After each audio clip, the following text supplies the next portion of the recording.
Another thing you can do is set static or DHCP IP addresses for the CS Touch.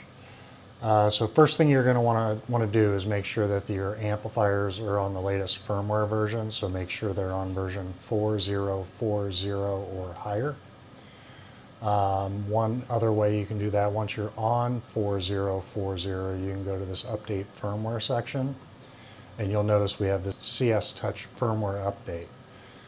So once you've updated to 4040 on the amp, this will tell you that your CS Touch firmware is available to be updated or that it's up to date. Once it says all CS Touch devices are up to date, you should be able to set a static IP on your CS Touch. So how you do that is you just click into your CS Touch.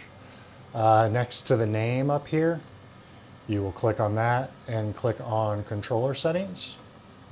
And then currently mine's set up to be DHCP. You'll just simply click static and you'll type in the IP address. So let's say we want whatever, 174.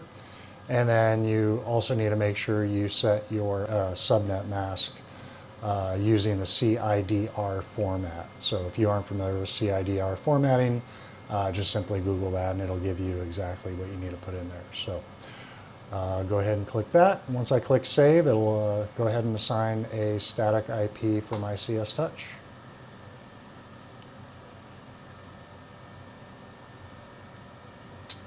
And there we go. So if I click on here in controller settings, you can see it's set to static mode.